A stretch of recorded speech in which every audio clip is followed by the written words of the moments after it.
Uh, I'm Amin Javanmard, originally from Iran and living in UK currently, pursuing a PhD in management science at University of Strathclyde. My background rooted in industrial engineering in IT industry at my back home Iran. The focus of my academic background is on solving problems, especially in operation research and optimization.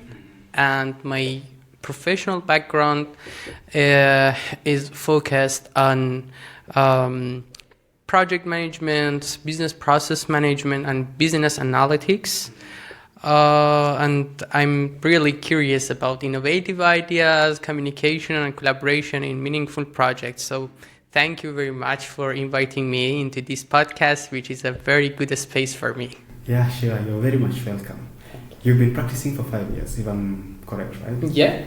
So who is an industrial engineer in this context? If I want to answer you about the definition of industrial engineer, I can say that it's a bit uncommon to see people working under the label of industrial engineering, especially in non-factory setting in the industry. So the better way and best way is to identify the industrial engineers from their activities and responsibilities and duties. So first of all, my definition for the industrial engineer is someone who is working on quality, productivity, and efficiency by using a systematic thinking, and they are trying to take advantage of people, material, information, and technology to improve the efficiency and performance of organization, which aligns with the organizational goals. So this is my definition from industrial engineering. But if you, for example, want to walk through the office and find them, you can find them engaging with problem solving and collaboration and communication with other departments, and doing some stuff like project management, like mapping workflows and something about the management. So I think you can find industrial engineers involving into these kind of activities without the label of industrial engineer. So that was my definition. At what point did you realize that you wanted to become an industrial engineer? I mean, like, let's look back into your earlier self. Mm-hmm. You pursued a bachelor's in industrial engineering. Yeah. Then you did a master's degree in industrial engineering. Yeah. Now you are pursuing a PhD in more or less the same field, right? Yeah. At what point during your youth, of course you are still young, but at what point did you sit down and be like, now I want to be an industrial engineer? Actually, after my bachelor's degree in the Iran University of Science and Technology in Iran, I felt that this can't be the end of my career in industrial engineering. So thanks to my grades and experiences and my background, I could be accepted in at the same field and the same university without the entrance exam. And I started my master's degree. During the master, I just got involved with a big project. Was about business process management at Tehran municipality. And it was my first engagement with the industry. And I got familiar with elementary and very crucial concepts of industrial engineering. And also I found it that they are really aligned with my academic background at the university. And that was a 1-year project. And after that, I was really excited about my experience. So I got my job offer after that. So we were working on improving the process and automation the process using various tools like ERPs. I was working as a master of systems and processes in that organization. After that, I had to go to military to complete my military service. So I changed my job and got another role at Alias's company, which was about the systems and processes. And in addition to the previous responsibilities, I worked on implementing the management frameworks like quality management and security system management frameworks at the organization. And after 2 years and completing my military service, I found it that I want to deepen my knowledge and my skills in an international environment rather than some companies in my country. And also, I want to broaden my knowledge in academic. So I prefer to apply for a PhD. You mentioned that you went to do military service. Yeah. Is that done after or before your bachelor's? It was after my master's, actually, because after my bachelor's, immediately I went to master's degree. Before graduation from my master's degree, I started my first job, and after 2 years staying at this job, there was no time to postpone my military service. So it was hard, but I got the second job, and at the same time, I tried to do my compulsory service as well. Do you feel there's a difference between your PhD and the way things worked in the industry? Honestly, they are considerably different with each other, but at the same time, they complement each other too. Specifically, in the industry, we try to work on problems and analyze them and execute the solutions immediately and see the impacts. So that was just about the execution and the impact of the solutions immediately.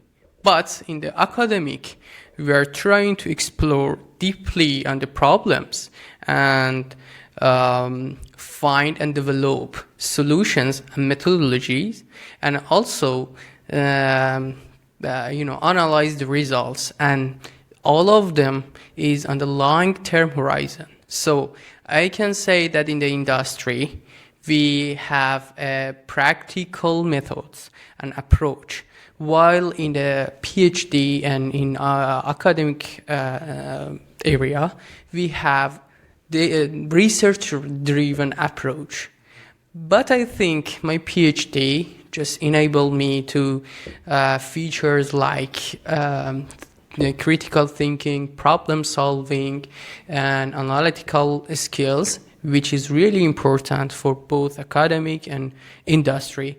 And I think I can take advantage of this thing to going back to the industry again. So now that you've brought up the issue of your PhD that we are taking right now, what is your research about? My area is about resilient supply chains in disaster management. So how would you explain this in as simple term as possible that even a 5-year-old or a 10-year-old can understand? Allow me to interrupt this conversation and bring something to your attention. Since we launched this podcast a few months ago, we've had over 50,000 people watching our episodes, which we are very thankful for, and over 12,000 hours. However, we are currently trying to build our audience so that we can get the leverage to invite more guests to our podcast, and we can continue bringing more insights. As you can see in one of these slides, and I bet that's here, at least 80.7% of the people watching our podcasts are not subscribers to this channel. And what we are currently focusing on is building our audience. So I'm requesting that if you may like to support us, if you like what we are sharing, you support our channel by clicking that subscribe button so that we can grow. Our promise is to continue bringing you strong guests with more insights so that we can bring these conversations where you are. Imagine a city that gets hit with a big storm and people need food, water, and some other necessary goods. My duty is to find the best way to deliver these products to people. Even we have disruptions and everything goes wrong, through the math, the various tools, and using software, various softwares. So it's important to deliver some essential products during some crisis times. But why management science? Why management science specifically? Because let me just take you through. Okay. You did your bachelor's in industrial engineering, right? Yeah. You did your master's in industrial engineering. Yeah. Now you're doing your PhD in management science. Yeah. Why management science?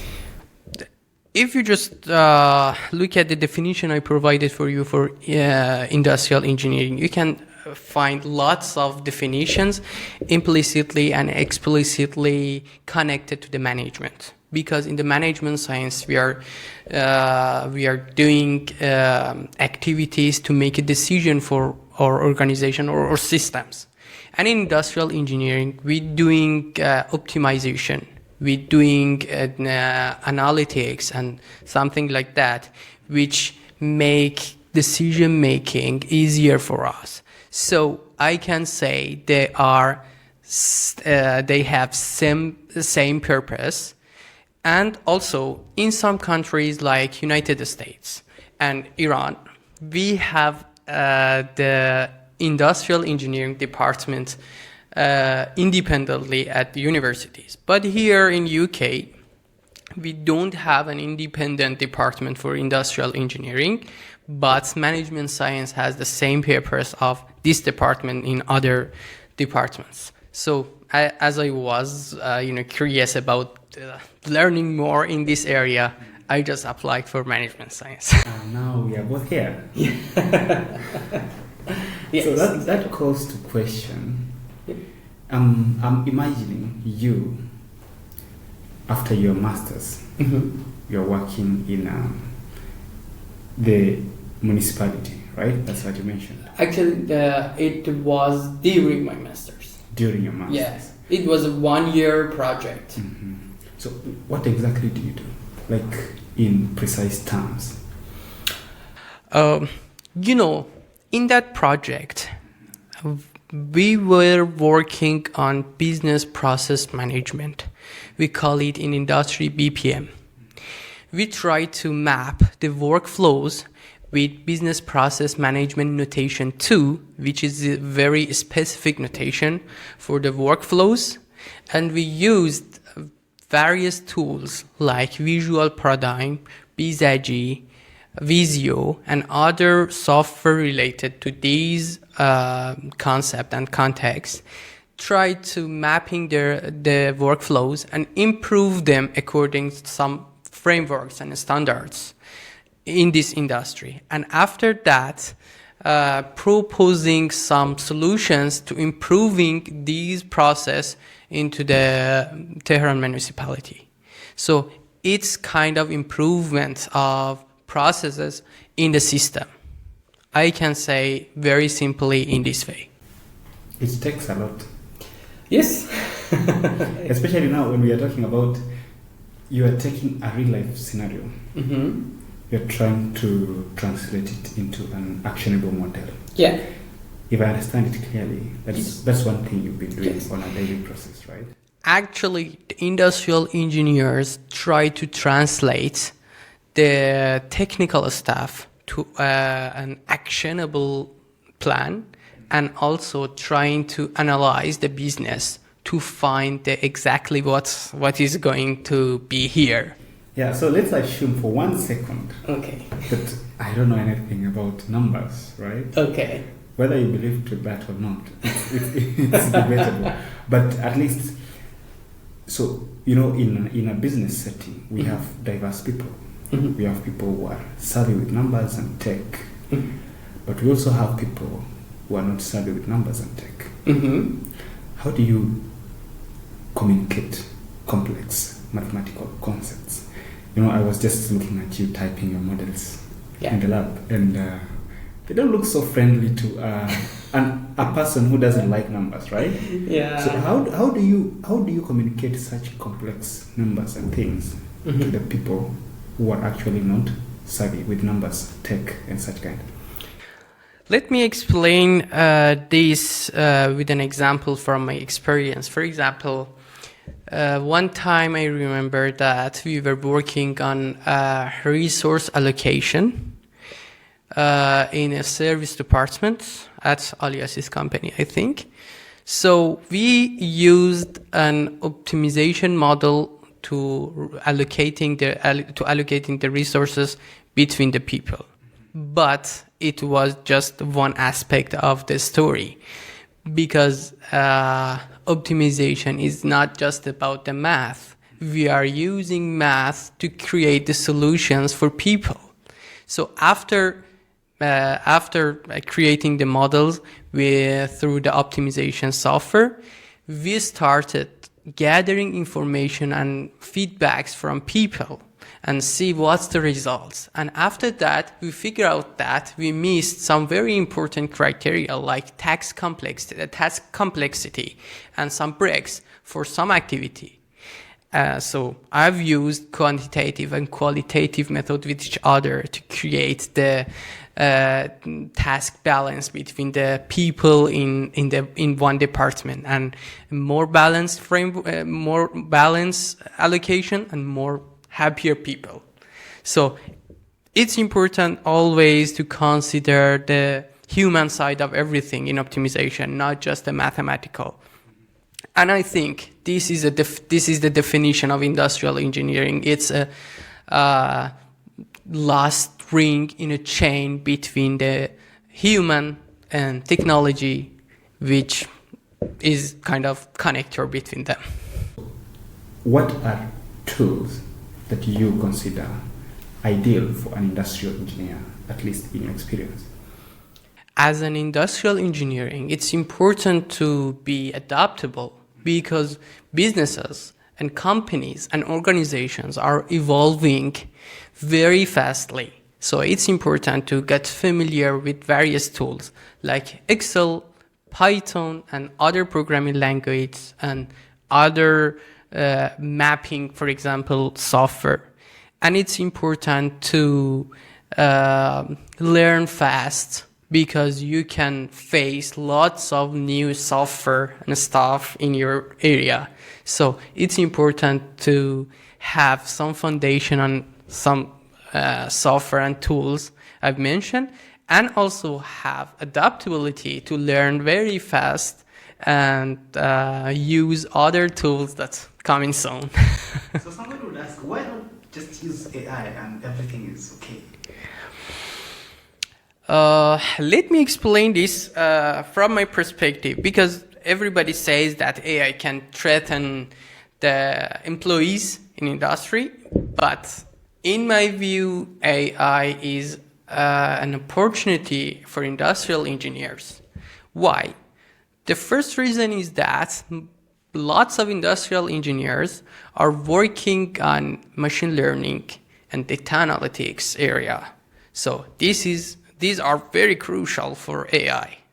And also, imagine an organization that has lots of departments with highly expertized engineers.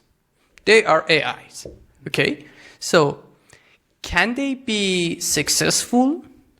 I think so.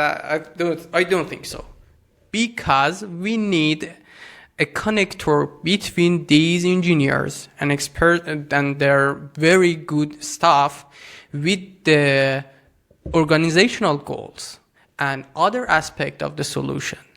So AI is very helpful and fruitful for us, but we need human to make the strategical plans according their works, their solution, and align them with our goals.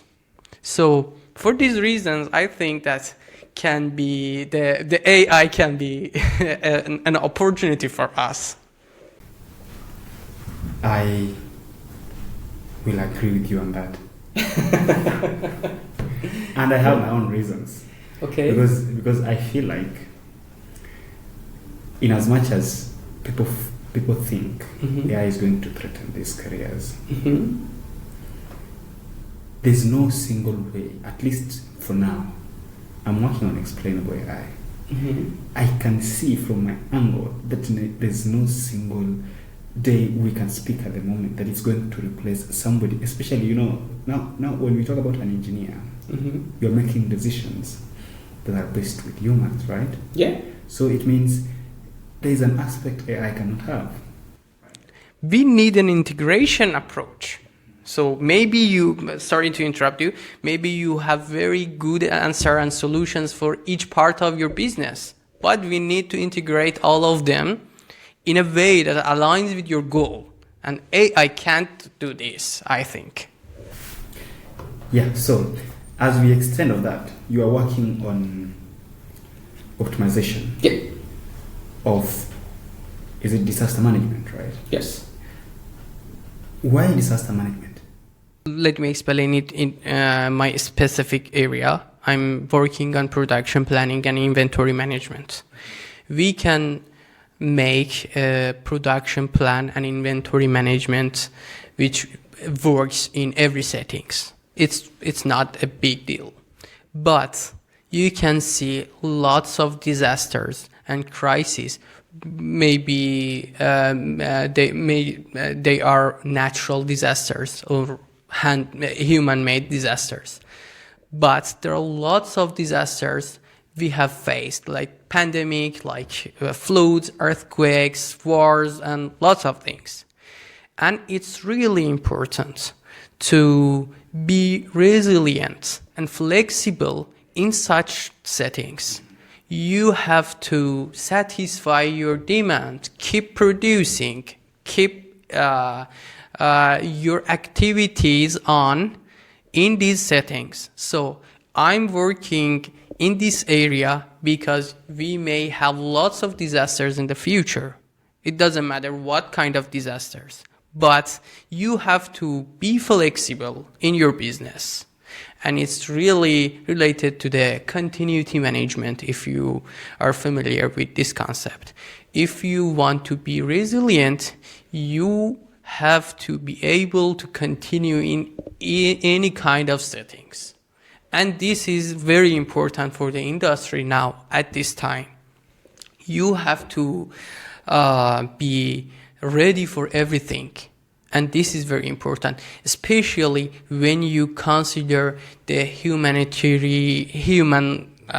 in your supply chains. For example, in blood supply chain, when you have disaster and crisis, you need to deliver the blood and all of the necessary stuff to humans. And this is vital things for us. So I think it's very attractive for the industry now. And now somebody who has just listened to you will ask, what is the future of this research? I can say that making production planning and inventory management flexible in unexpected disruptions like natural disasters or human-made crises in a way that you can make a decision and be resilient and flexible in disaster's time. So this can be the future of my work. I'll be so curious to read that thesis going to come out. Thank you. We have a very diverse audience. Sometimes we have people who are listening to you because they're actually practicing in the industry. Okay. we have people who want to pursue this career, so they want to understand what is industrial engineering, what engineers do, what should I expect to do in management science. So to this person who is looking at you, they have listened to you, and now they feel like they want to pursue this career. What should they do to get where you are? The first thing is congratulations to them, because they have selected very good field with endless opportunities, I think. The second thing is that you can start building your foundation on problem solving, optimization, and decision making. And doing a bachelor's degree can be a good step for you in operation research, optimization, and maybe management science. After that, it's important to look for professional opportunities like internship and something like that in the industry, to find something like some projects like I just got involved during my master's. And this is very, very helpful thing for you to getting familiar with concepts in the industry. And in addition to these two things, I think enhancing your skills and your programming skills, your data analytics skills, and being adaptable and enhancing your adaptability is very important.